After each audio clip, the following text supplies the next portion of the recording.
Hello again, everyone. Welcome to another edition of the Wrestling Weekend Recap. The one and only Jade, and I'm Ace Mon X. We're here to give you the good, the bad, and the latest inside news of what's going on this past Monday, Tuesday, Wednesday, Thursday, and Friday nights with Monday Night Raw, NXT, AEW Dynamite, Impact Wrestling, and Friday Night Smackdown. And before we begin, we want to mention our infamous disclaimer, which is that everything that we say and state, it is strictly our opinion and it does not necessarily reflect the views of the platform that we're on or the wrestling companies that we talk about. And now, don't have a cow, man. So let's get started with the latest inside news. It turns out that as things are starting to get better, as far as with the pandemic, it's the with all due respect, the death rate's getting lower. The last time I checked, I think we were at a 2.7 in the state of Illinois. Yes, and a lot of people are getting vaccinated. That is really good news. So while the president, Joe Biden, started laying down the fact of, more news of certain rules with unmasking and things starting to pick up as far as business is concerned, as far as we're already hearing about concerts coming up. Rarely anything about sporting events, but we hear them. Of course, we already had the United Center with the Bulls not that long ago, like 3-4 weeks ago. Yes, we're seeing it with baseball as well, the Sox and the Cubs. So, with that said, now we're hearing also in the month of July, after the 4th, now we're hearing that WWE and even AEW, well, we heard first from AEW, because supposedly WWE, they were going to wait till August, but I'm pretty sure since they heard about AEW doing it in July, it's like, no, we're not going to wait till July. We're not going to wait till August. Let's do it in July. So now these two companies want to get back out on the road and start performing in front of crowds, which is cool. But of course, they have to take the certain precautions. Is it going to be full capacity? Is it going to be to certain capacity? Obviously, we're going to learn more down the road as we speak. But already since this past Wednesday morning, WWE announced that they were going to do a 25-city tour. And the first 3 that have been mentioned, obviously, they're going to start with Texas.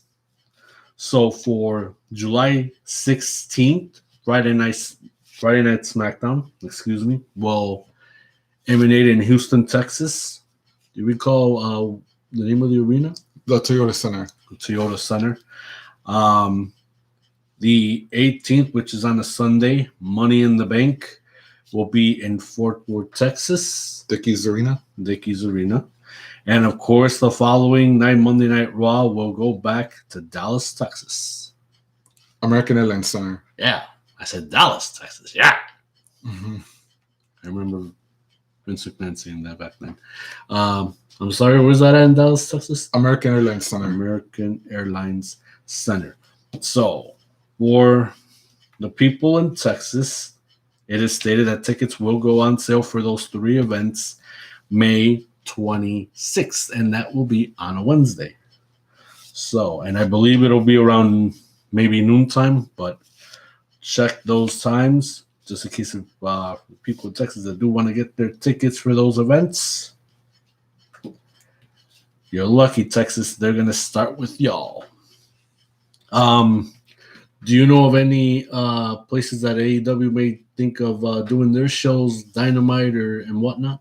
I did heard some places they're considering, but because of also due to attendance issues, they want to play it safe. That they're considering they're going to do a show at the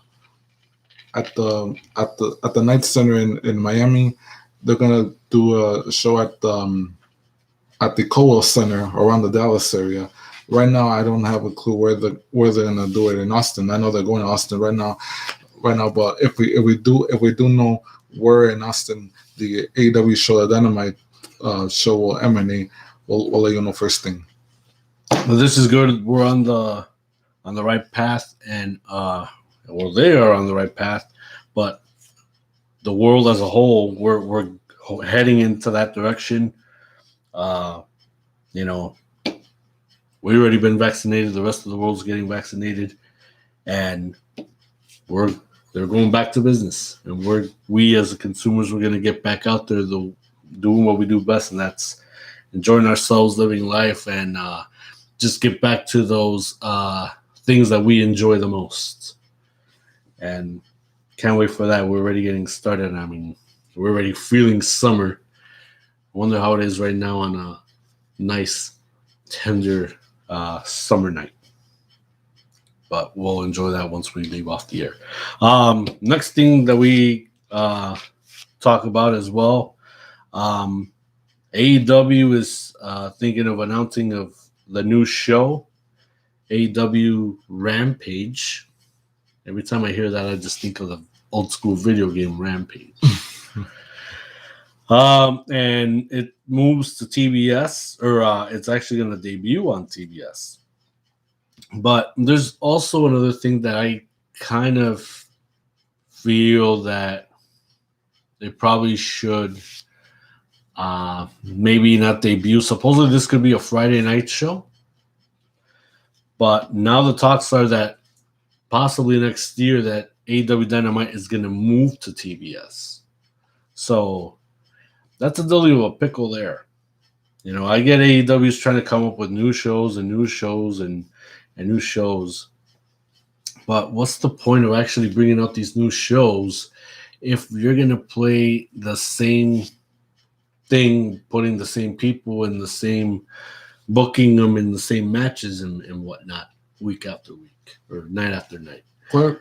I don't know, quite frankly. I mean, conceptually, it's a good idea. The only problem is that right now AEW has two other shows on YouTube, which, quite frankly, I say if they want to, I said this is what I'm proposing. If they want to do Rampage, I say you got Dynamite on Wednesday nights, and you think about launching Rampage. Quite frankly, two AEW shows on YouTube, quite frankly, will not cut it. It's best that you should just stick to one. So the one thing I'm thinking, and I don't know if you people feel the same way, is like, okay, just forget about Dark, discontinue Dark, and just rename one of the shows as simply Elevation. That way you don't necessarily overkill the talent on a constant basis, because yes, these wrestlers want to go in and do what they do best, and that's wrestle, put on a show for the fans, whether it's singles matches, whether it's tag matches, regardless. But nevertheless, it's like the last thing you want to do is overkill your talent. It's like, I mean, you got a 1 hour show, a 2 hour show on Dynamite, and they're proposing a 1 hour show only on TBS Friday nights. So that's not much competition to Smackdown anybody's wanting. But nevertheless, it's like, if they want to go for it, I would say go for it. But as far as the YouTube shows are concerned, it's best they surely have one. Just Elevation, right? Yes. Yeah, I believe. I mean, Dark is cool if you would have moved it Saturday or a Sunday night, because that's the one thing that we miss out of the nostalgic old school of wrestling weekend programming, where the Saturday night and the Saturday morning, Saturday night, Sunday morning shows, and we don't see those no more. We used to see them as kids with WWF Superstars, Saturday night's main event, WWF Wrestling Challenge. I mean, those were the good old days when we got into wrestling because of that programming. Of course, then later on they expanded with Raw, then SmackDown, then Sunday Night Heat, and then of course for syndication, Jacked, Metal, Shotgun Saturday Night. Yeah. Oh, I miss Shotgun Saturday Night. They gotta upload that for Peacock. Shotgun Saturday Night. Yes. Oh my God, that's classic. That'll put me back to where we used to watch it on Channel 26DU, where we were just scarfing down on okie dokie popcorn, and we were just having a blast, just laying in bed and watch the action, man. That was a Saturday night for us back then. Oh, yes. Oh, man, how we miss it. Big time. So, as far as this whole deal with this news show on TBS, it's a cool idea, but then you're going to move Dynamite the following year to TBS.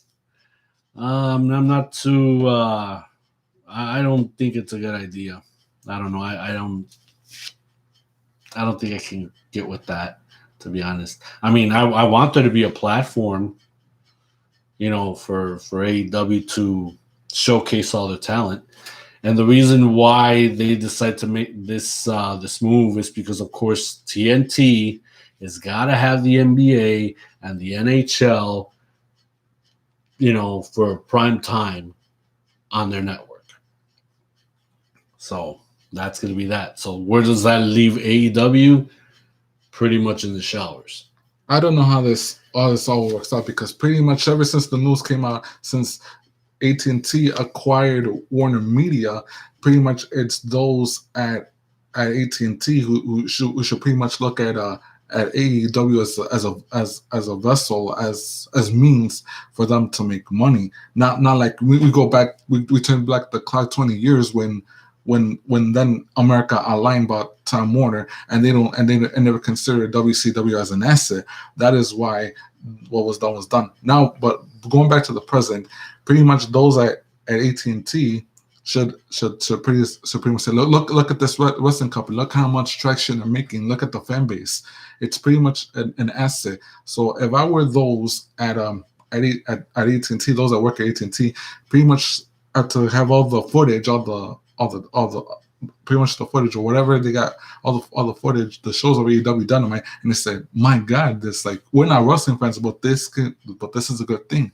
Like, have a focus group with people, and it's like they're gonna start raving about Dynamite, all the wrestlers on board, like the Elite, like John Moxley, Eddie Kingston, Hikaru Shida, Riho, among others. That's pretty much what AT&T should focus on right now. And I'm not saying that the move could be a bad for Dynamite. I mean, the move to TBS could be bad unless AT&T sees the potential in AEW. Then little by little, there could be some sense of stability for the promotion. And then what we've been seeing lately, now that every single night we got wrestling, different types of wrestling. I mean, it's good and all, but what's lacking right now is the lack of competition.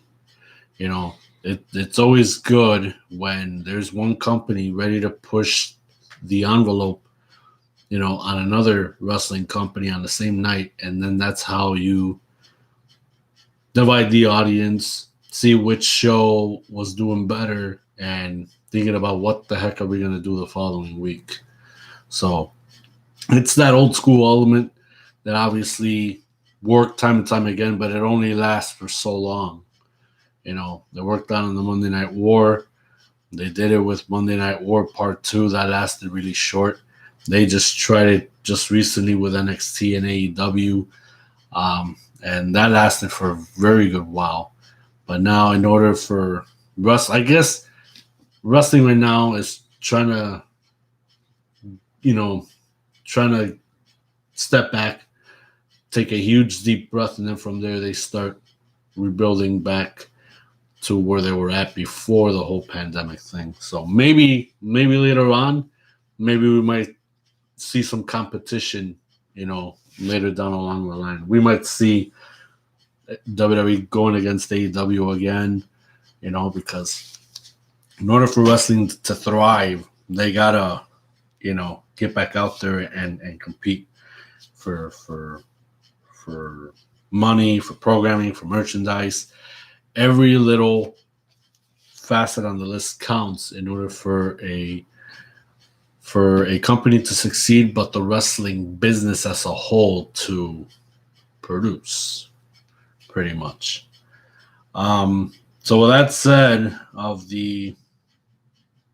Rampage and maybe Dynamite moving, what is going to be the future of the All Elite Wrestling Turner Network Television Championship as it moves to TBS? Well, from what I understand, based on the resources from Pro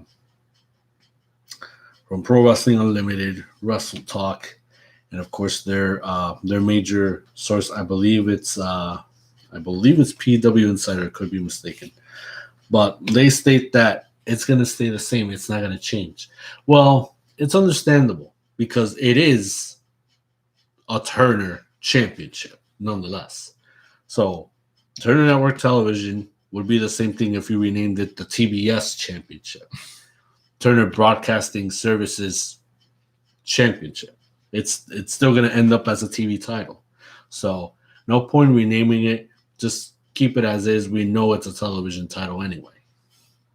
Because as these guys, these champions are making it a big deal, just like the world title, just like the tag titles, just like the women's world title. They're making it a championship that can be defended every single night on Dynamite. Anybody that I can barely remember before Darby Allin was doing a really good job of it.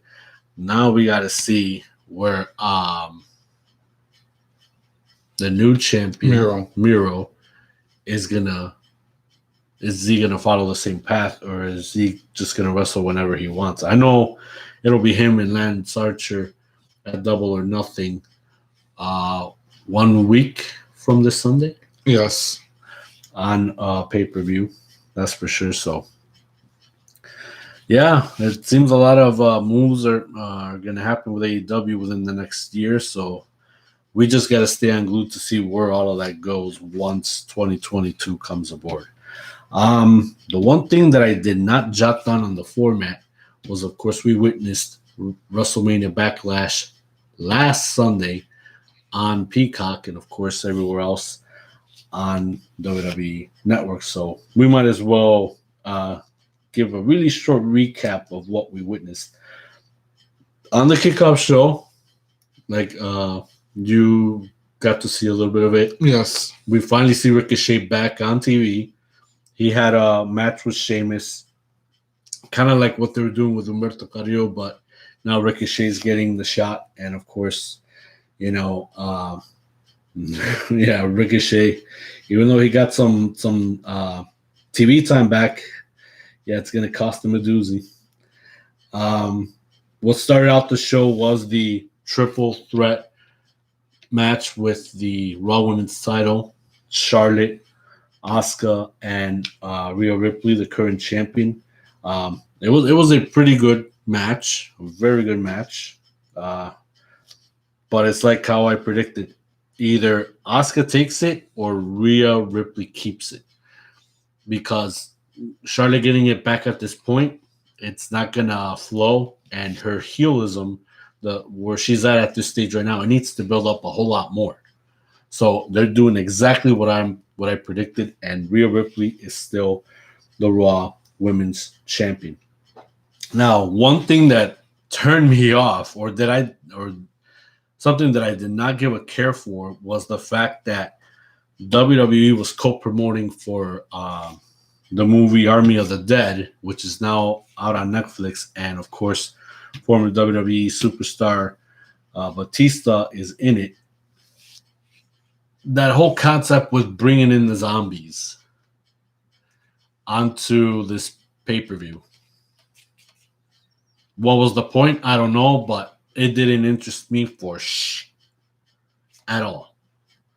So I don't know what was the point of them being involved as lumberjacks, with Damian Priest and The Miz, but that was a huge lackluster, big time, and that shouldn't happen to Damian Priest, much less to The Miz.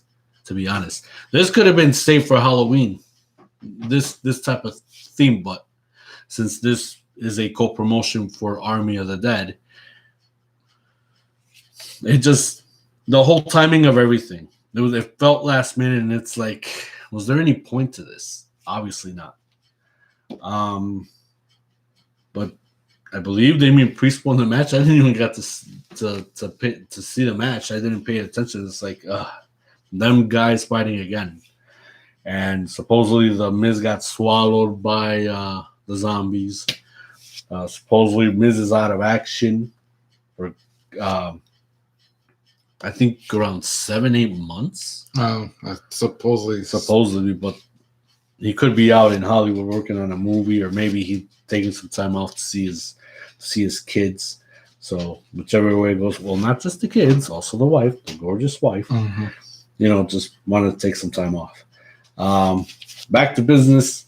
We finally got to see in history the first father and son SmackDown Tag Team Champions, the Mysterios. They defeated Dolph Ziggler and Robert Roode.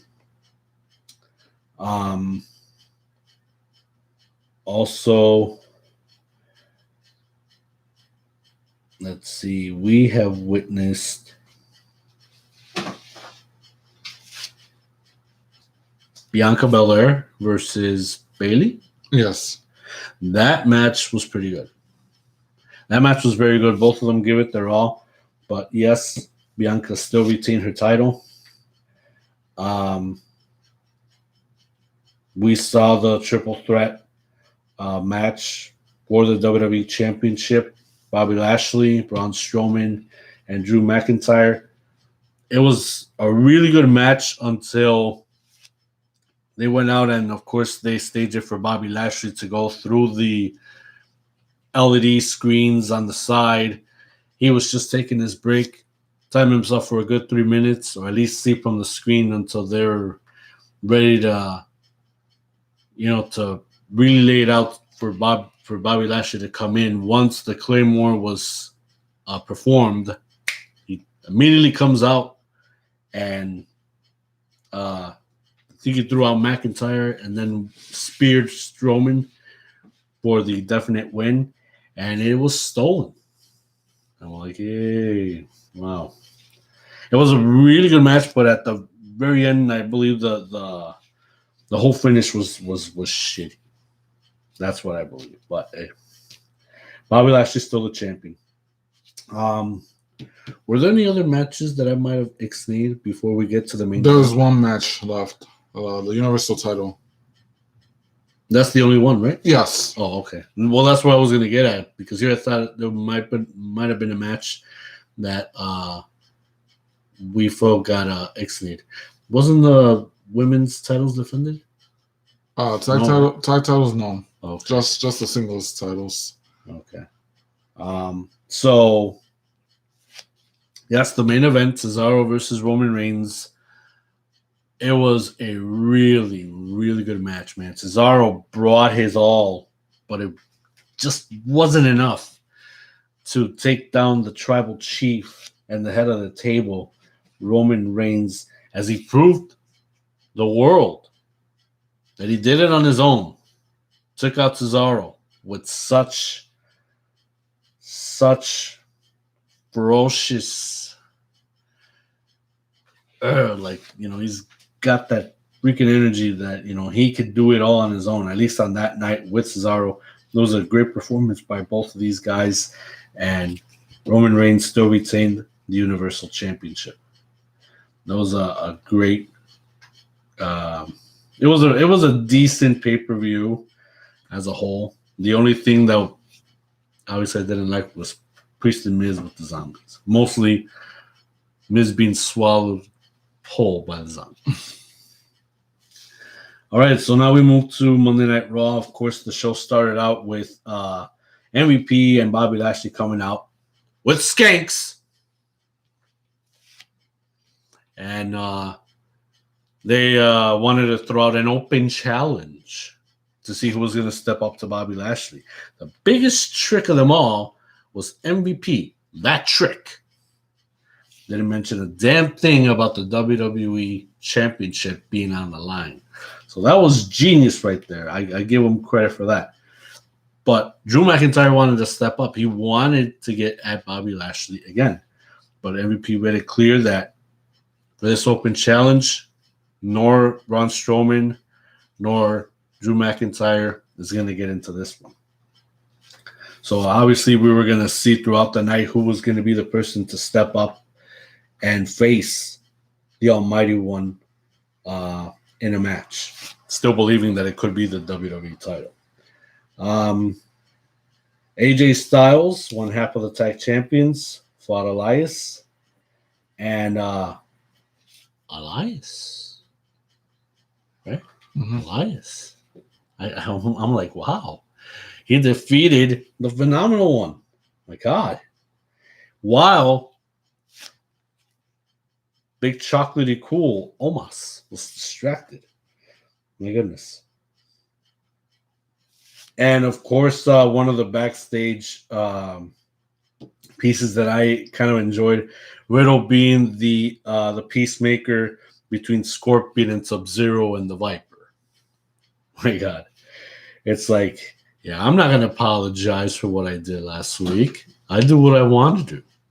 You guys are the perfect victims. You freaking combat tag team wannabes. So he wasn't going to have it. He obviously wasn't going to have it. One of the creepiest segments that I believe we witnessed in a long while was, of course, Little Miss Bliss with her dolly. What was it? Lily? Yes. Having the women's tag team champions as her guests, Natalya and Tamina. Of course, both they were creeped out. It's like, and then once she wants to look, it's like, let's go. The absence of the 24/7 on-demand championship is brought back to Raw after how many weeks? About a month or so. About a month. At this point, who really cares, right? Yes. Yeah. I know you don't care for it. You already want to see it just be done with it. Right. Yeah. So still, they brought it back. R-Truth brought it back. Akira Tozawa won it again. And yeah, the chase is on. Also, we witnessed again for the third time Drew Gulak taking on Angel Garza. And Angel Garza got him again. Because of the backstage angle with RK Bro and the New Day, we saw Kofi Kingston taking on Randy Orton in a one-on-one match, and my God, Kofi Kingston, Scorpion. He told Randy Orton, "Get over here," and indeed he did. And Kofi won, man. That's awesome. Kofi won. But his night wasn't over just yet. Oh, yeah. Of course. Yeah, we're definitely going to get into that. Natalya and Tamina, of course, they faced off Jackson, Shayna Baszler. And I don't even remember what the heck happened here. I mean, they've been on TV almost throughout the entire week. Yes. I remember that match. And that match with Nia and Shayna against Romanian. Who they faced up in the tag match? Tamina and Natalya. Oh yeah, they were good, and so far it was a great match. They were going good, and then all of a sudden a mysterious occurrence happened. Oh yeah, you're right. Little Miss Bliss showed up. Thank you very much. I needed that incentive. Yeah, she showed up to interfere with and screw up with Shayna Baszler and Nia Jax. So that made the women's tag team champions retain their titles. And a whole lot of laughter at the very end that everyone there felt creeped out. Very creeped out. Yeah. Once again, we saw Ricochet and Sheamus. Only Ricochet wasn't really looking good. He he really got it horrible at the end of the stick, if you know what I mean. Mm-hmm. But they had an incredible match. I give you that. Ricochet and Sheamus, man, that's something right there. And you know what? To be quite honest, I think this is the highlight for Raw, because here I'm trying to determine, out of everything that we watched, I believe Ricochet and Sheamus, they had a really good match. So let's listen to some audio clippings of that, because I mean that match, that was a really good work from both guys. We saw Ricochet, coming in strong. He really wanted to show Sheamus what he was all about, and indeed he did do that. Ricochet, free for hold of blood onto Sheamus.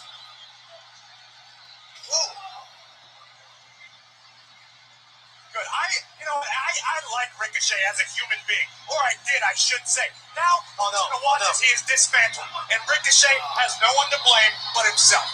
Wait a minute, there's nothing to blame. Ricochet's not blaming himself. He's a competitor. He's trying to make a name for himself. Since when is thievery a victimless crime? Good job, bro. Now it's okay, because your pal Ricochet is a thief. Now it's okay. If Sheamus had done the same thing, you would be crying and whining. All Ricochet did was raise the ire on Sheamus. That's all. And of course, we saw Ricochet dressing up with Sheamus's clothes. He wanted to feel the luck of the Irish.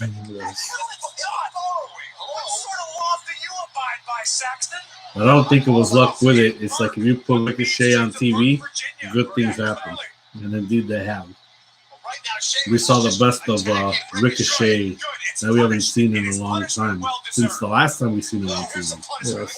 Him working with Sheamus was a very good decision. Whoever booked these two together, it's like, damn, man, what took so long?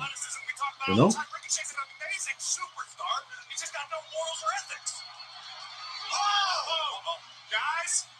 I believe right here would be the turn. Oh, no. Well, right here, Sheamus started to get ugly. Just tosses Ricochet by the ring bell area. The beat to the body. So furious. It was almost as if he was overwhelming. Now, much more focused and much more targeted. But still unable to put Ricochet away. Byron, Sheamus will put Ricochet away when Sheamus feels that he has been punished well enough. Oh, no. Yeah, there we go. Yeah, trying to humiliate Ricochet. Ricochet has other plans. David's got one of the bitch hooks in. Look at that brogue smile. Dublin smile and an agonizing, insulting situation for any opponent of Sheamus's. But Ricochet trying to fight his way back into this one. That could have been a mistake by Sheamus. Instead of taking time to try to embarrass Ricochet. It pains me to agree with you. Ricochet. You're right. Ricochet now with the higher ground. Swinging down at the United States champion. I'm telling you, man. He's trying to pack up wallops, but Ricochet has something else obviously Sheamus is too strong. But that ain't gonna. Well, Ricochet, look at his face. He looked very determined, man. He's just had to suck it up. Find out who the heck he really was. Look at that. And even I knew that wasn't it, man. They had to do a whole lot more to put Sheamus down. That's what Sheamus is made of.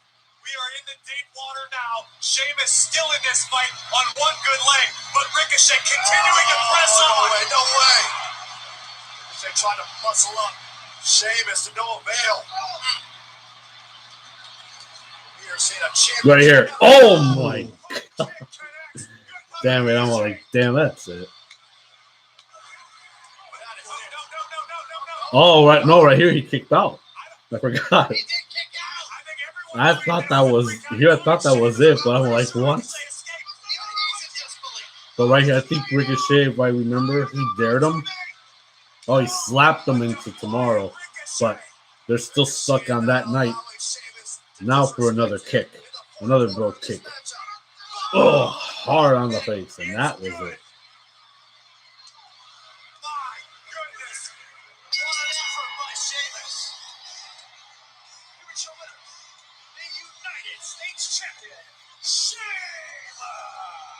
I believe that Ricochet gave it his all, and yeah, that was a huge valiant effort. But of course, Sheamus was just too much, and Sheamus won the match. But it was good that we got to see Ricochet against Sheamus for the second time, and this was from WrestleMania Backlash, the kickoff show, to Raw.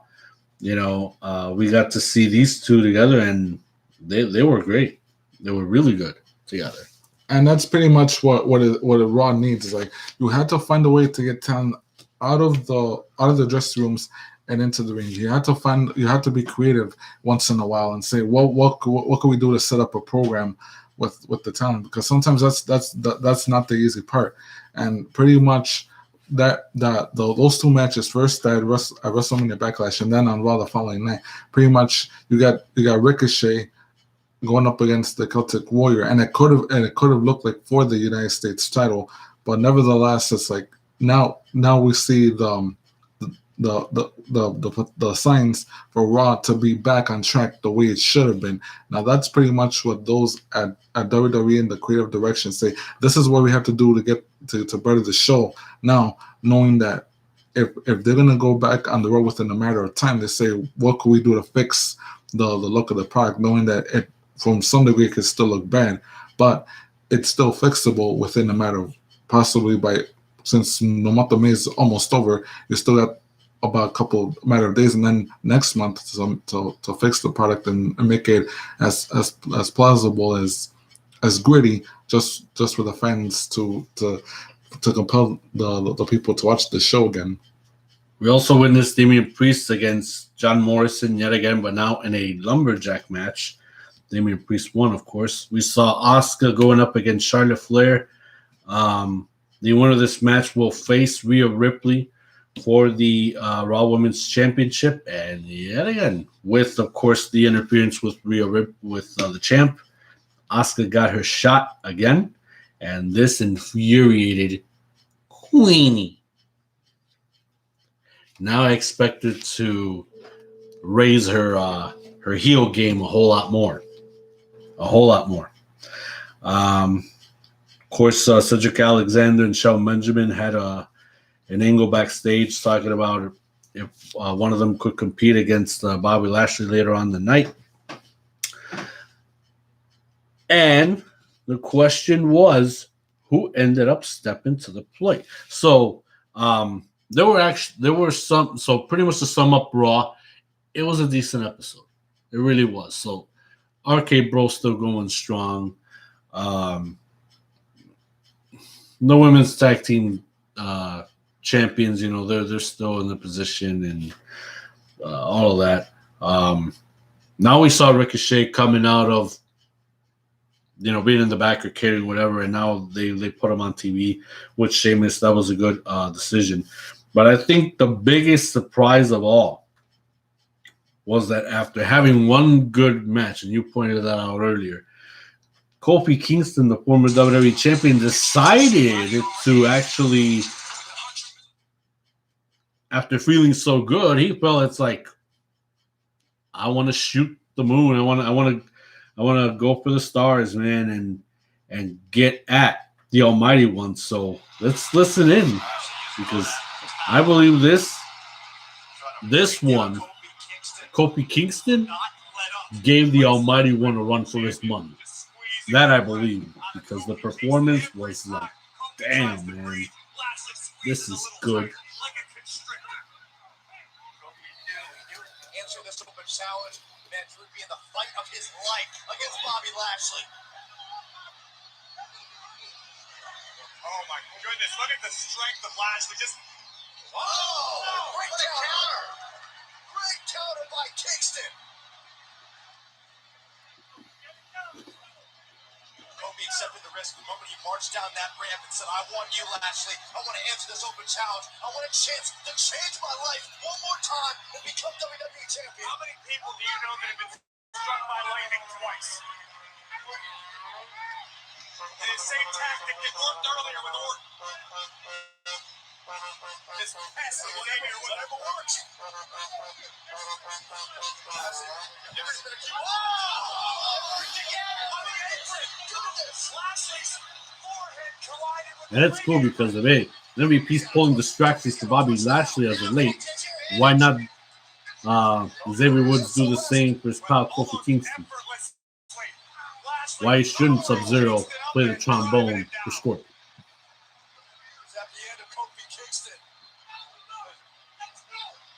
Is it Francesca Federico? Francesca.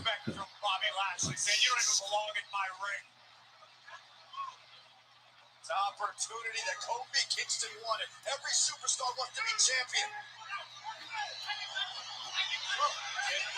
Back anymore. He's doing good. The official sending Woods to the back. Good job of himself. G-O-S-E-J-O-B. Watch him play. Oh, it's Drew McIntyre. Yeah, I thought with that kid he might have got him on the neck, but then we got him on the chest. And a steal.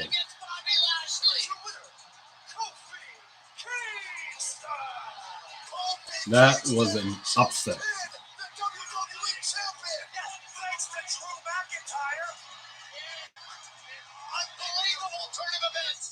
That was crazy, man. It really was, with the assist of Drew McIntyre. Kofi Kingston pinned the WWE champion, the Almighty One. He didn't felt the Almighty One that night, did he? No, and I gotta admit, he was just on fire. Then after successfully defeating Randy Orton earlier that night, he decided he's like, oh, I feel like I'm on fire. He decided I'm gonna be the one to accept the open challenge laid out by the Almighty WWE champion, and it was another good match. And once again, Kofi got a victory. And of course, we had to give an honorable mention to Drew McIntyre. He was so hell bent on getting back at Bobby Lashley because he lost to him twice, several attempts on getting back the belt. But now the question in everybody's mind is, could Kofi Kingston be the next person to challenge the Almighty Champion? Well, that's the thing. I mean, he pinned the champion, so I guess in a way that would maybe make him the number one contender. It's possible. So I guess we'll see what happens next week. And so far, what we got for next week's Raw was that Tamina and Natalya are going to have to give the rematch yet again to Nia Jax and Shayna Baszler, and the belts will be on the line next week on Raw, 8 p.m. 7 Central, only on USA. Now we move on to NXT. A very decent show. It was action-packed. We got to see the video package of the Prime Target Cross Balor 2, building up the hype and anticipation for next week. And I can't wait to see another good match.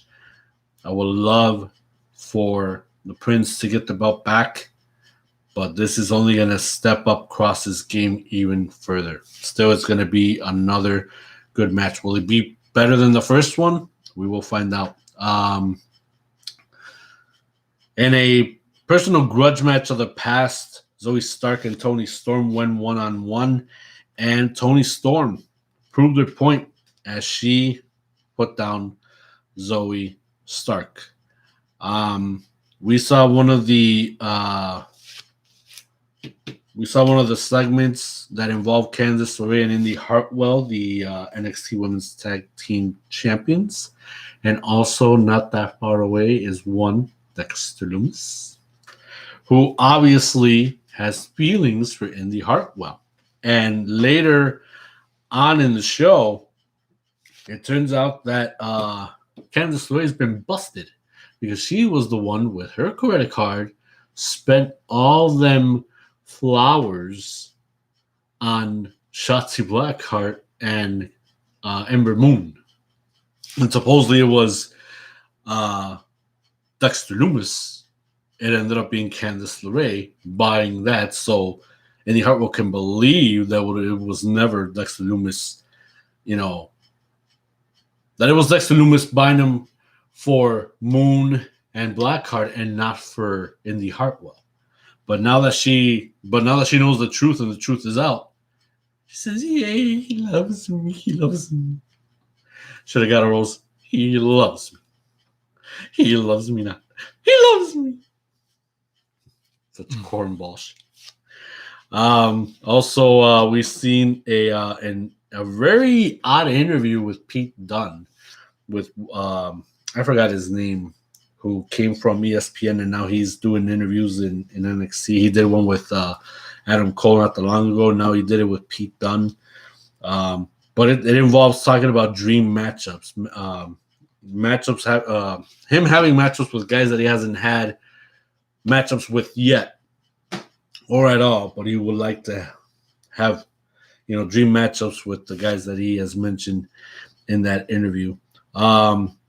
We saw, of course, Killian Dane and Alexander Wolf, and we never mentioned this at the top of the show, but this week also, this past Wednesday, we heard that a very selective group was let go by WWE, including 2 referees.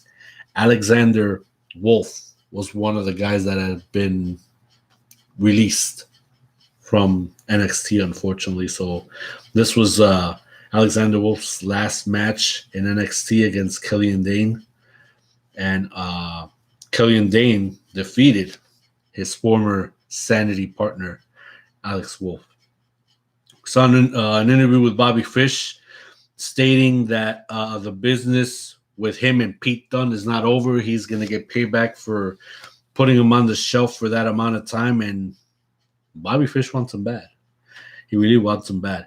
A really good match that featured Tommaso Ciampa and Timothy Thatcher against Legado del Fantasma. It was good, but yeah, it did felt kind of backwards. It felt kind of weird just watching it.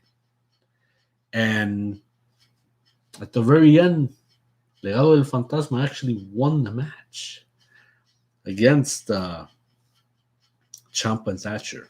It was a pretty good match, but they ended up winning.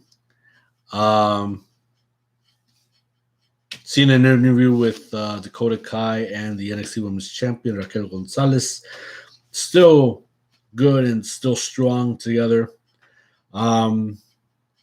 We've seen a short match that involves Saray and Robert Stone's brand member, Aaliyah. And Saray, of course, won the match. But I think Saray having this quick match, I think that kind of took away a little bit, of what Saray's worth is in NXT, because you want to keep her, you want to keep building her, you want to build her up strong and not, having anything like how you would do with Goldberg type of thing. I mean, I'm not trying to compare Saray with Goldberg, but just to make sense out of the thing, they could have gave her a better opponent where her match would have been just a bit more longer than what she got with Aaliyah. Just saying. We finally got to witness the 2 members of Hit Row going against Tony Nese and Araya Davari.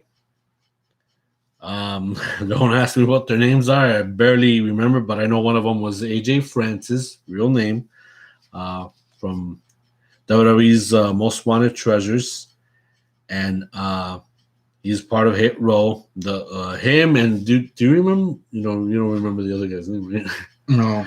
Okay. Well, nonetheless, I mean, we did saw the match. They were pretty impressive as a team. Otherwise, this wouldn't be considered, I guess, calling a squash match on Tony Nese and Araya Davari from 205 Live, which I knew they weren't going to win because he had to build up Hit Row as a heel faction. And the highlight of NXT is definitely the main event, Johnny Gargano against Bronson Reed for the NXT North American Championship in a steel cage. And we are going to go into some audio clippings.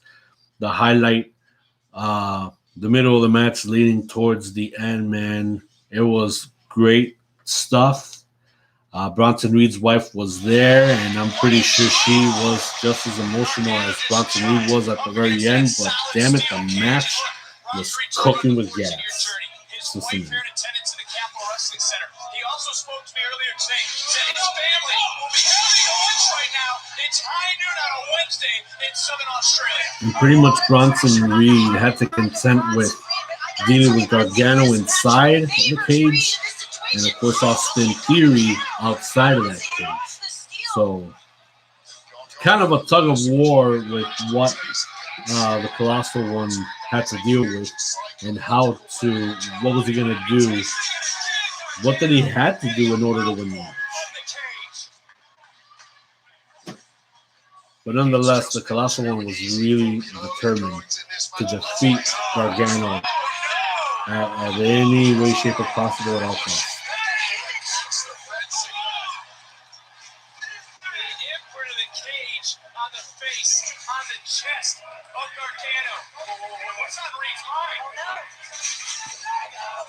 No.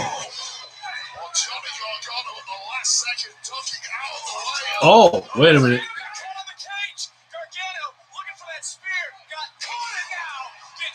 Yeah, that was not a very good spot for Gargano.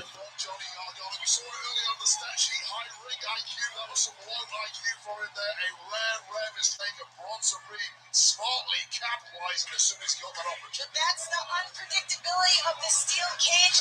Oftentimes you find yourself in situations that you didn't think you would. Oh, Gargano going up, going over, and now Gargano, you talked about that ring IQ, trying to chop block on the Colossal One. Trying several tactics in the early days. Gargano. This is what you would expect, attempting the climb. He wasn't going to do so. Decided to deliver some offense to the big man. And now the southpaw right on top of Bronson Reed. His North American title hanging in the balance of this steel cage match. Gargano knowing he has to go high to take the big man down, using that elevation to his advantage. He started climbing, thought twice about it once he saw Bronson on his feet. Inevitably to catch him. Gargano to the top rope. If Gargano can get over the cage, both feet hit the floor, Gargano would retain. Gets caught. Oh, that was a good move right there by Bronson Reed. It only got a 2 count. Just kicking out at 2. Let's face it, that was a late kick out. This big power bomb in the middle of the rope as they were in that corner of that cage on the inside.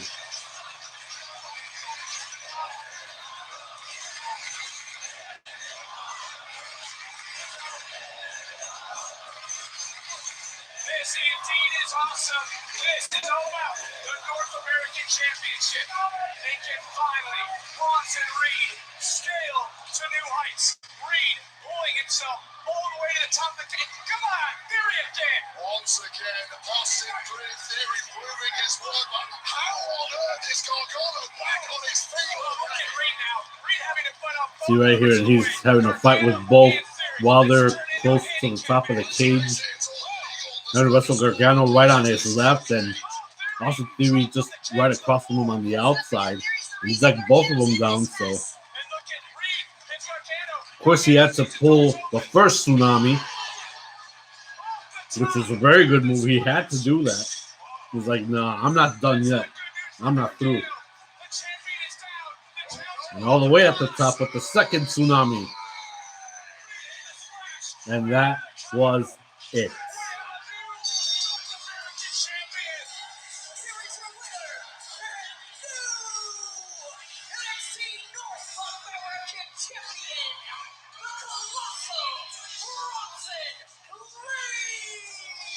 After 14 years of his career, that man busted ass, and he finally can claim that he's got a championship to call his own, the NXT North American Championship. That is the championship that starts careers in NXT before even getting to the NXT Championship. Now, some guys may not get to the championship, and that'll be the only championship that they can get. Then so be it. But it has been seen in the past. You know, hopefully we see Bronson Reed, the Colossal One, actually have a good run with that North American Championship. I know Johnny Gargano is going to want his rematch really, really bad because he wants that North American Championship. That title means everything to him. and he definitely wants to get it back at all costs because that is his drive in order to continue in NXT to be recognized as a champion there. But I just want to point out that it was all that. It was practically months here in the waiting. That hunger was waiting to burst out of the colossal Bronson Reed. He enacted it. He took advantage of it. And had not been for the stipulation that it is a steel cage match, it wouldn't. It could have fallen in favor of Johnny Gargano.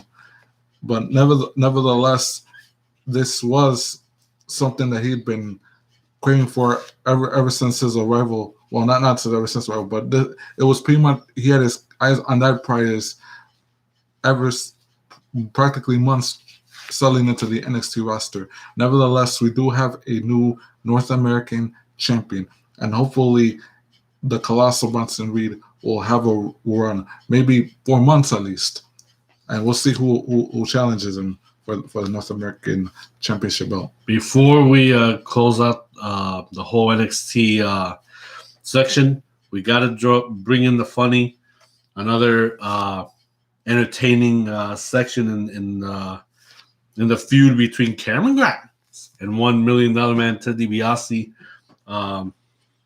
Cameron Grimes had a match one-on-one with Jake Atlas, and now it all comes down to will the $1 Million Man show up and actually sucker Cameron Grimes into a distraction for him to lose his match against Jake Atlas. So we're going to get into the audio clippings right now, and we're going to get ready to laugh yet again. Here we go.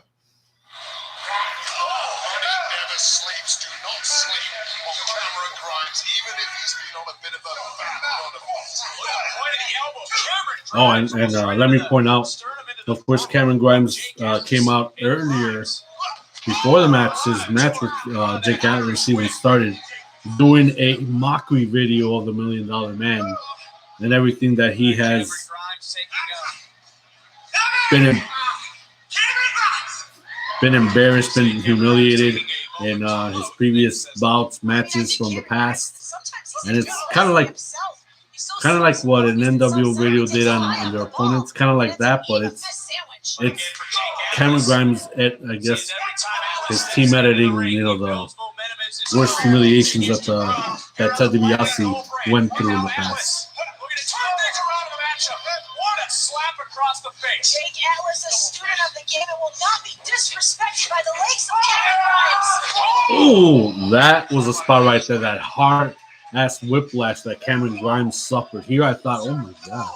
Here I thought that, maybe that could have done it for him, but after so many twists to get to that corner turnbuckle, damn, it was a huge whiplash that Cameron Grimes suffered. And he arrived in his limo, and all of a sudden, Ted DiBiase is there with his iconic laugh.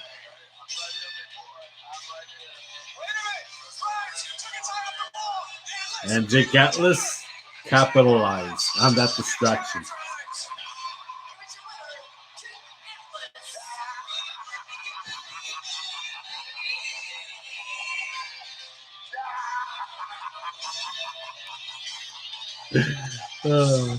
Iconic as hell. And of course, Cameron Grimes was so befuddled. It's like, what the heck? And then of course, some try to get back into the ring, but Jake Atlas didn't let him, and that led for Cameron Grimes to find DiBiase in the back as he was already leaving out of the Capitol Wrestling Center to get to his limo and ready to leave out of town.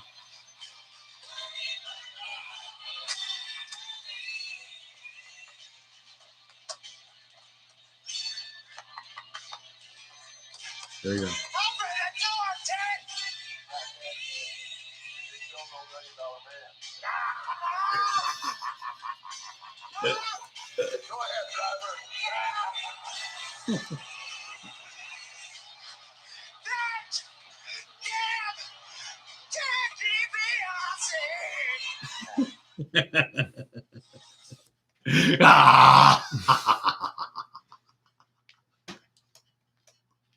Ah.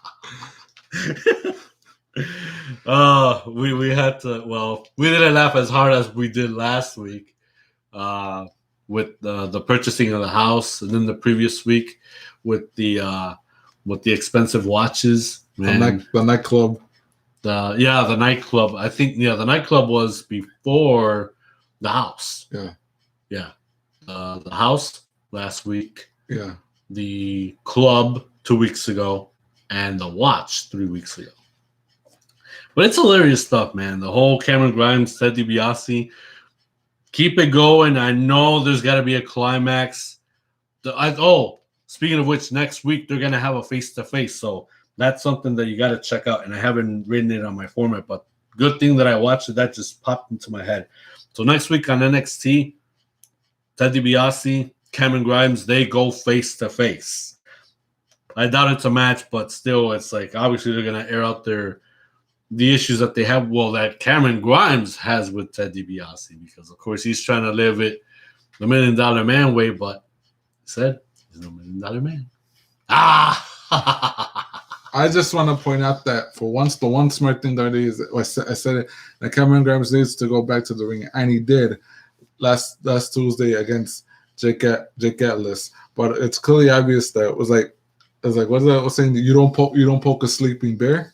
That's exactly what happened. Grimes poked the sleeping bear, and he's probably gonna get attacked by it. And that sleeping bear, he's filthy rich. Yep. Still, after all these years, he's still stinking rich. And that's Ted DiBiase and Cameron Grimes next week on NXT, 8 p.m. Eastern, 7 Central, Tuesday night on USA. Now we move on to AEW Dynamite. Of course, another. This one was a decent episode as well. There's been some good matches, great matches as well. Great promos with the Pinnacle and of course the Inner Circle. We'll get into that in just a bit. So let me see. What did we started out with?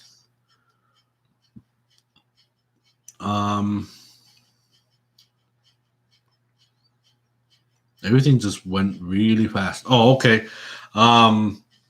So Anthony Ogogo, of course, had a match last week with somebody from the Nightmare Family. Yes. I'm trying to Austin Gunn. Austin Gunn, there you go. That might have happened, I think, in the middle of the show or whatnot. I'm just trying to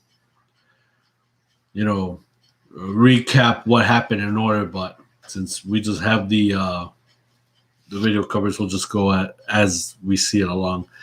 Anthony Ogogo, Austin Gunn, of course. Ogogo, he is the one-hit wonder that packs the wallop, and of course, at the very end, he shows why he's the heavy hitter of the factory. Cody and Anthony Anderson, Arn Anderson was there, sorry.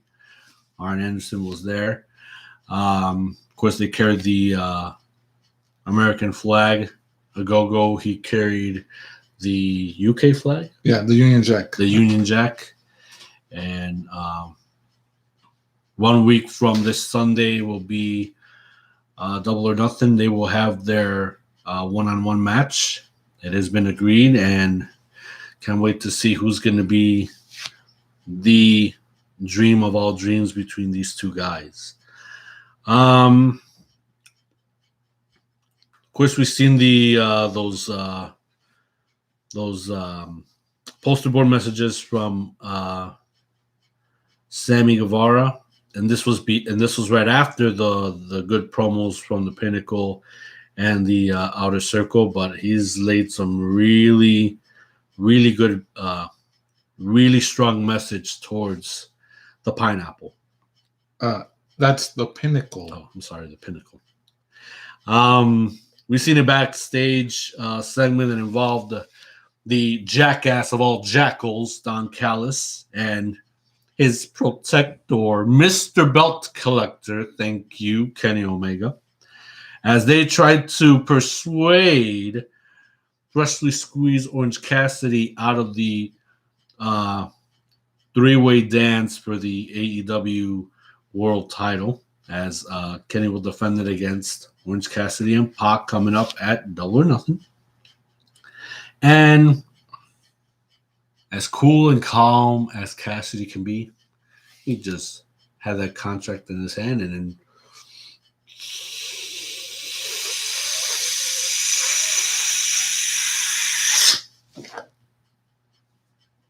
plain and simple.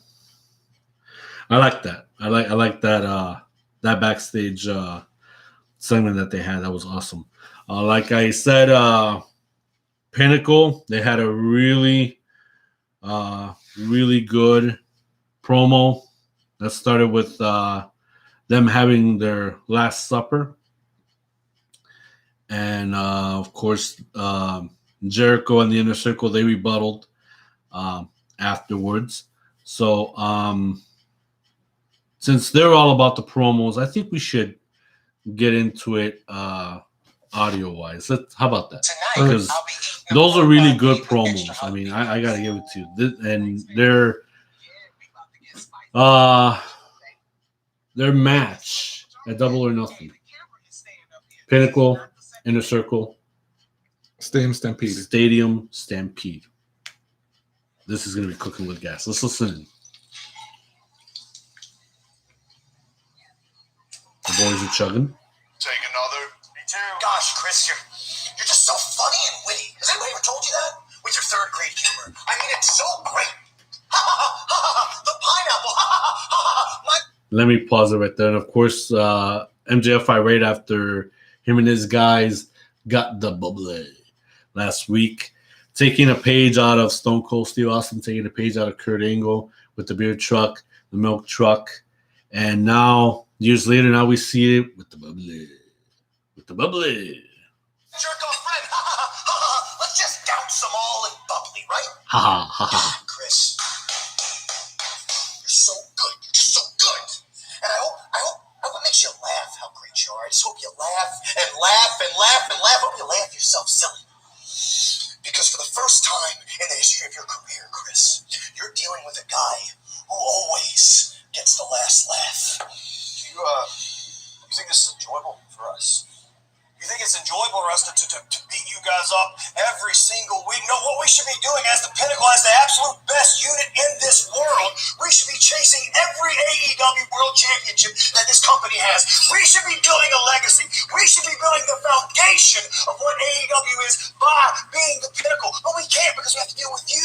We have to deal with you, Chris, and it's almost embarrassing. It's almost embarrassing after 30 years, you're still making a mockery of professional wrestling. You're still making a mockery of a sport that I and my family love. The last year, the Stadium Stampede was a dog and pony show. This year, we're in control. And it's not an SNL skit. It's not a rom-com. It's nothing funny. It's going to be serious. It's going to be...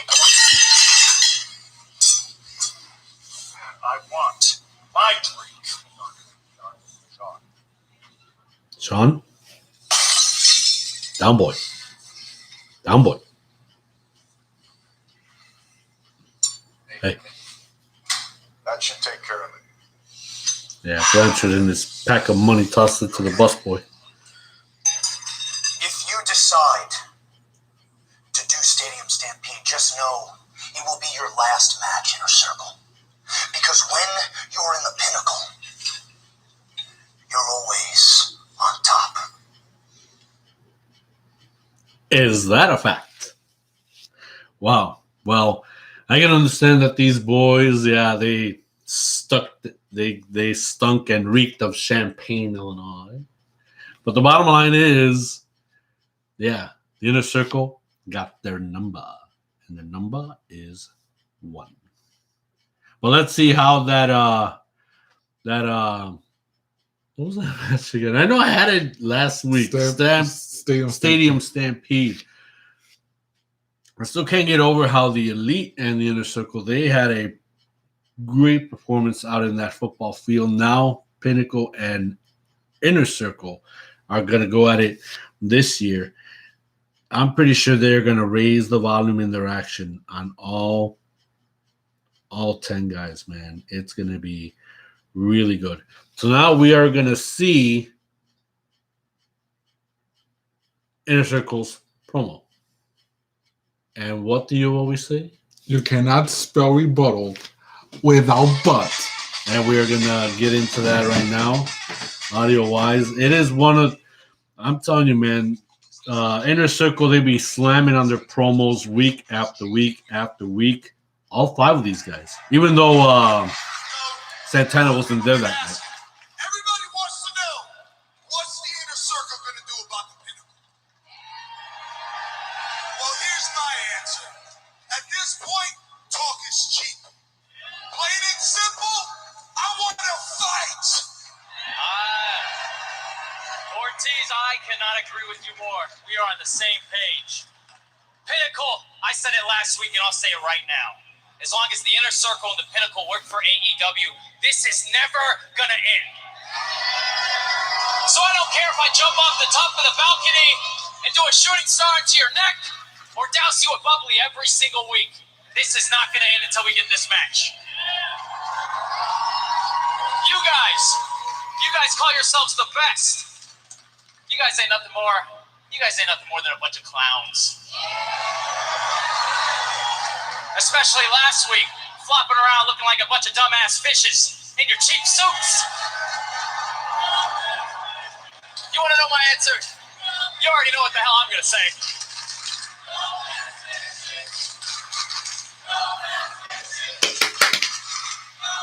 If you ask me, we don't have a choice. Since the beginning of Dynamite, the Inner Circle said we are the baddest. So the consequences of not accepting are far worse. If we don't accept, then we are just like them. Cowards. Mediocre. Exactly. And while y'all try so hard to be us, I promise you, the last thing we want is to be a bunch of schoolgirl bitches like you. Wow. Hager's coming out strong with his verbiage. And now to top it all off. All of these guys had a lot to say, all very poignant. Even Sammy talking about the bubbly bath last week. That was a fun little diversion, wasn't it? It was designed to get the attention of the Pinnacle because they got their heads up each other's asses so far they can't hear very well. But what I heard loud and clear was their challenge for the Stadium Stampede and the stipulation that if we lose, the Inner Circle has to break up forever.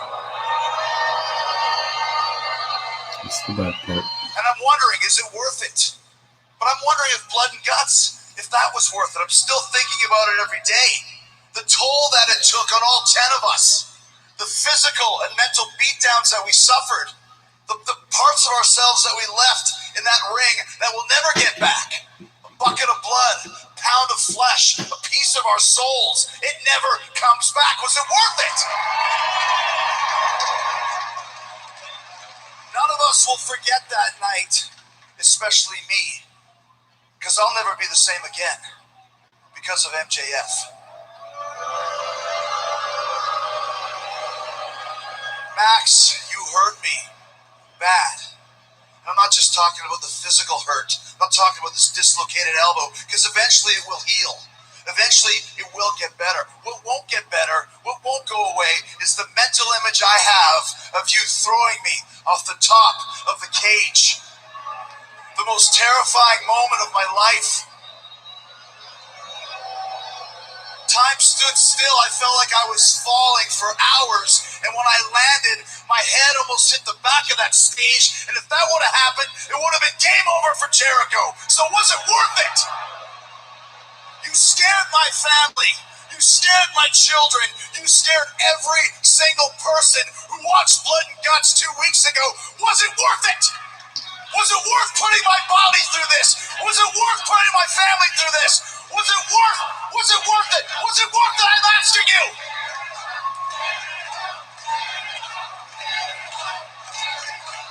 And the only answer that I have is when I think of the revenge I'm going to get on you, MJF. Yes, it was 1,000% worth it.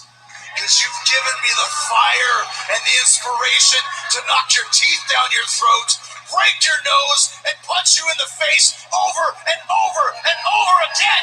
So if you want our answer, whether the Inner Circle accepts the challenge for Stadium Stampede, it is 1,000% Yes. And if you beat us, if we can't beat the Pinnacle,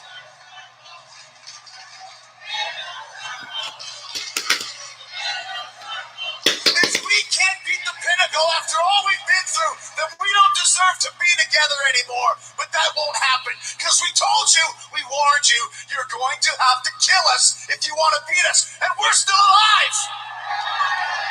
And when Santana comes back next week, you better damn be sure he's going to show you that he's still alive. So at Stadium Stampede, the Inner Circle is coming for you. Hell is coming for you, Pinnacle. May 30th, double or nothing. We're going to dance all over your face and kiss all over your grave. Memorial Day weekend is going to be packing wallops. Inner Circle, Pinnacle, Stadium Stampede at Double or Nothing 1 week from this Sunday. Jade, this is Inner Circle's last chance for them to redeem themselves against the Pinnacle. And if not, if the Pinnacle wins, the Inner Circle disbands. It pretty much comes down to what's going to happen a week from tomorrow at double or nothing. I mean, and the toss is it all. The stakes cannot get any higher because yes, at Stadium Stampede, when these two factions collide for the second time, everybody says, could the Pinnacle suffer its first loss as a faction, or could this be officially or speculation is, could this be the swan song for the Inner Circle? But they're gonna go down, they're gonna go out fighting like they always did. Ever since they launched in AEW, all the Inner Circle wanted to be was the most notable faction in all of AEW. But now all of a sudden it's like pretty much those in AEW are drawing straws to see who stands out above the others. I mean, between the Inner Circle, between the Elite, between the Dark Order, now all of a sudden you got the Pinnacle added to the mix. It's like God knows what can happen. But nevertheless, on a week from tomorrow, between the Inner Circle and the Pinnacle, only one will emerge whole, I guess. And victorious. Yes, and victorious. And victorious. Now I remember what started out AEW Dynamite. It was Christian Cage going one-on-one with Matt Sydal. And those two took it. Those were two former WWE superstars at one point. Back, I guess, in the 2008, 2009 period. Mm-hmm. Yeah. That's when they were both. I don't think they ever came across each other. Maybe they have. I mean, it was a long time ago. But nonetheless, these two guys had an incredible match. And boy, that they gave it their all. But at the very end of it, Christian Cage still stood strong.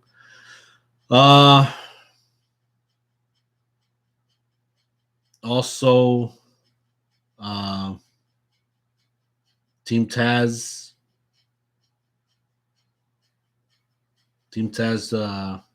striked yet again, and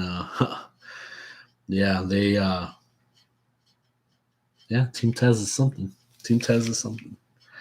I remember they attacked somebody because I remember it was Hook coming in that brought out. Oh, that was the aftermath. That was the aftermath of the match. Yeah, that was the aftermath of Cage and Sydal. Hook came in. They were going after Christian Cage, and of course, Matt Sydal was attacked in the premises as well. So that's how Team Taz redeemed themselves, especially Taz from that egg on the face that he suffered so many weeks ago at the hands of Christian Cage, with the embarrassment that he suffered for saying no to Team Taz. Hikaru Shida, the AEW Women's World Champion, had a singles match, non-title, against Reba and not Rebel de former makeup artist for the remake that never made it as a video game, Mortal Kombat. If you don't believe me, check out her Instagram. We've seen some pretty cool pictures of her being the makeup artist. She did I think she did Sonya and Kitana, their makeup for that remake that unfortunately, like I said, never made it through, and it's a shame. But it was a surprise that Rebel or Reba was the makeup artist at that time. Reba was really going strong. Now she's no longer using the crutch except for when she deems to at the hands of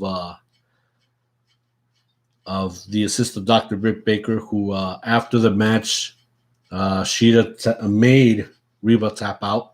And Dr. Britt Baker, since she is the number one contender to the championship, isn't that match going to be next week? Or is it no Double or Nothing? Double or Nothing. Double or Nothing. Yes, they will meet at Double or Nothing. Dr. Britt Baker, DMD, who I still believe needs a dental assistant, will take on Hikaru Shida for the AEW Women's World Championship. Will the Doctor get it? Otherwise, she will be the face of the division. Can't wait for that to happen. We've seen a backstage segment that involved SCU. Well, no longer SCU because of what happened last week in the match with the Young Bucks. Young Bucks, sneaky bastards, pull a fast one, and SCU is no more. We don't know what's going to be the fallout with Christopher Daniels, the Fallen Angel, but Frankie Kazarian was on a mission to get back at the Elite, and it's a damn shame that they don't have his freaking promo in this lineup on their YouTube channel, because I had to watch it like about 2 to 3 times when we had the episode recorded on Sling, and I like the ending of the line.